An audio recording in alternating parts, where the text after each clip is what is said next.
চাওয়া, সব সময় নিজেকে ভালো রাখা, এই নিজের ভালো রাখার দায়িত্ব নিতে গিয়ে আমি জীবনের সবথেকে বড় অন্যায়টা করে ফেললাম। কেন?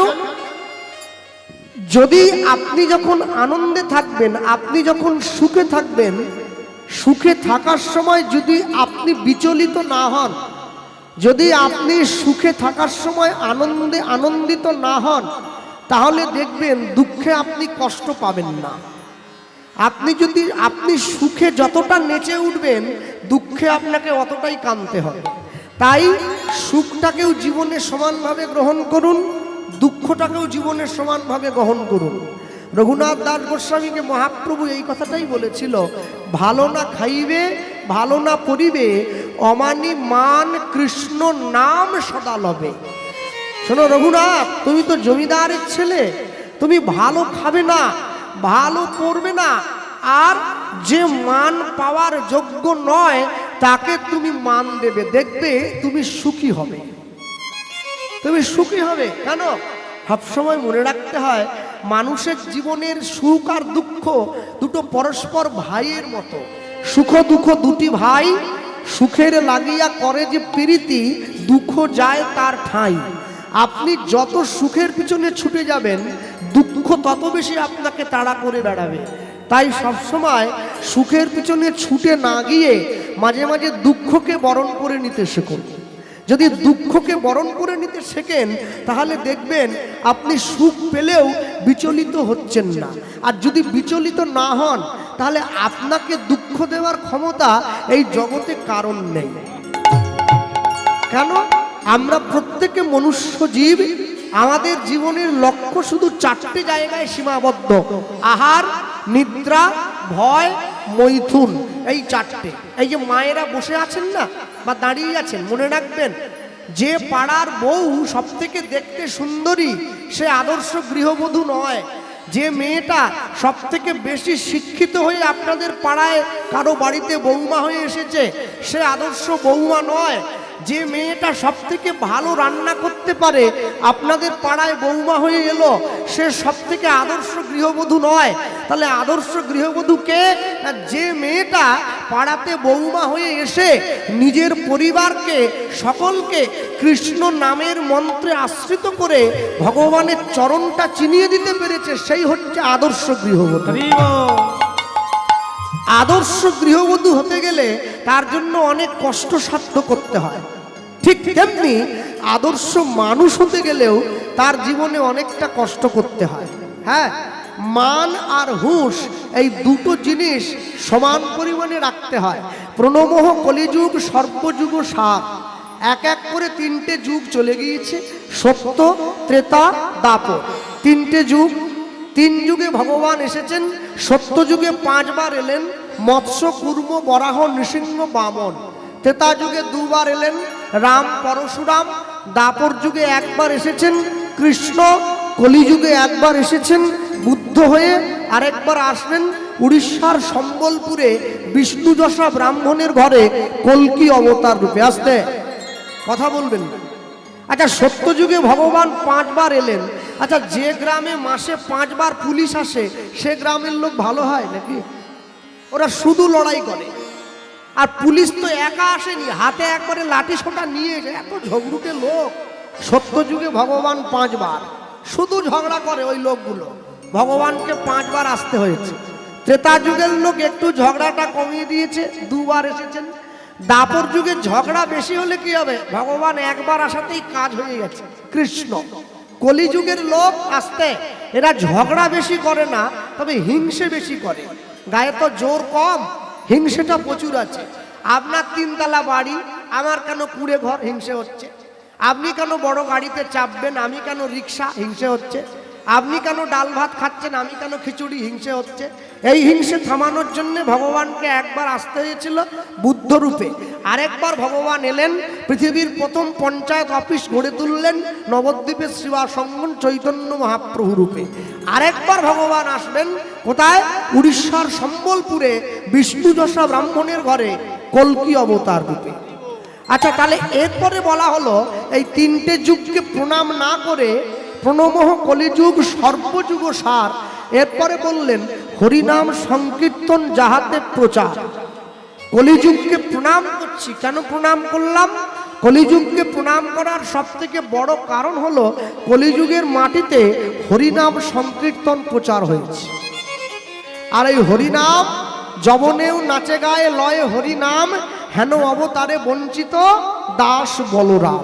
হ্যাঁ, আমি মুর্শিদাবাদে কীর্তনে গিয়ে এক মুসলমান ভাই আমাকে একটা মজার প্রশ্ন করেছিল, আচ্ছা কৃষ্ণবাবু, আমি বলুন আপনার কীর্তন মাঝে মধ্যে ইউটিউবে আমরা দেখতে পাই। আমি বাহ, শোনেন নাকি? বলে না, সবসময় শুনি না, আমাদের হয়ে যে কথাগুলো বলেন সেগুলোই একটু শুনি। বলি তা শুনবেন তো, অসুবিধে কি আছে? বলে আচ্ছা আপনারা এই কপালে তিলক কেন দেন? কোনো মানুষকে দেখি, কোনো কীর্তনীয়কে দেখি সাদা দেয়, হ্যাঁ আপনি আবার কালো দিয়েছেন। তাই মনে মনে হলো কি করে বোঝাই ভাই তোমাকে। তা আমি দেখলাম ওনার মাথায় আবার টুপি আছে, ছোট টুপি। তাহলে দাদা আপনি টুপি কেন পরেছেন? বলে ওটা অনেক ব্যাপার, ওটা আপনাকে বললে আপনি বুঝবেন না। তাহলে ওটা যেমন অনেক ব্যাপার, এটাও তেমনি অনেক ব্যাপার, এটা আপনি বুঝবেন না, মানে এটা আপনাকে ঠিক বলা যাবে না। আপনি যে কারণে টুপিটা পরেছেন আমি সেই কারণেই তিলকটা দিয়েছি। তিলক শুধু বৈষ্ণবরা দেবে তা নয়, যারা ভগবানের চরণ আশ্রয় করেছে ওরা তিলক দেবে, আর বাকিরা ওকে টোন কাটবে, এ করলে চলবে না। তিলক সবাই দিতে পারে।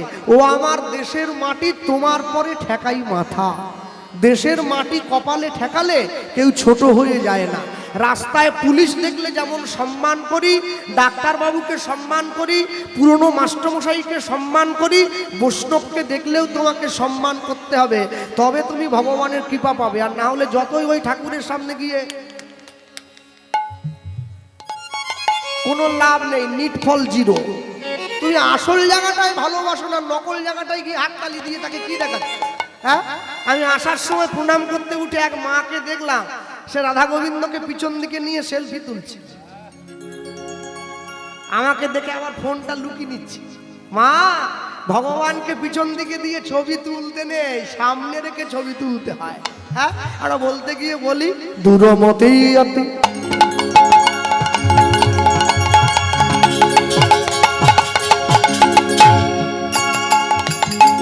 দূরমতি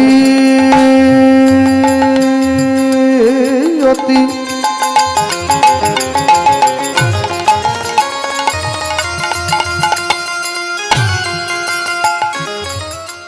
ওই পতি পতি ওই পতিত পাশন্ডি হলুদ্ধলি হৃদয় দূরমতি মতি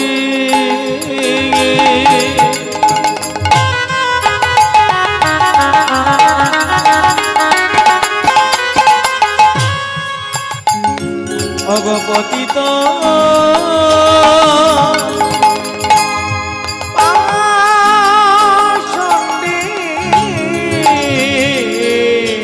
দূরমতি অতি পতিত পতিত পাশন্ডি ওই না দূরমতি মতি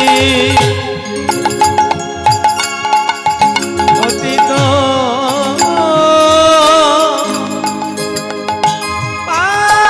পাশন্ডি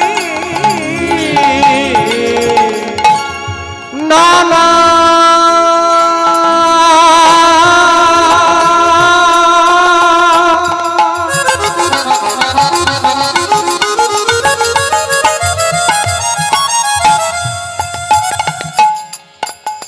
প্রাণিনা প্রাণিনা প্রাণিনা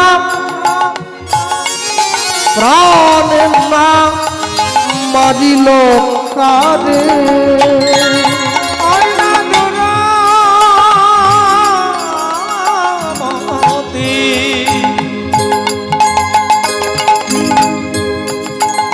পতিত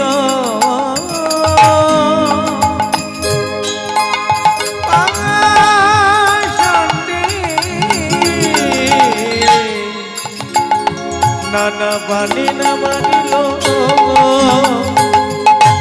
প্রাণে না মারিল প্রাণে না মারিল হরি নাম দিয়া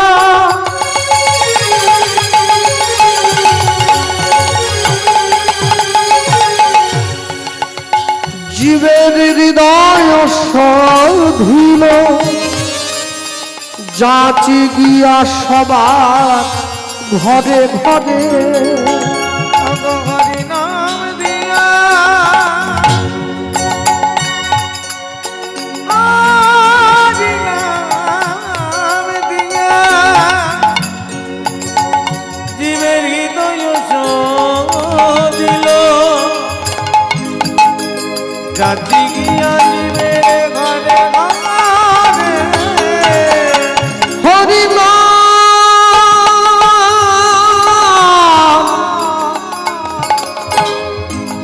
নাম দিয়া জীবের হৃদয় সৌধিল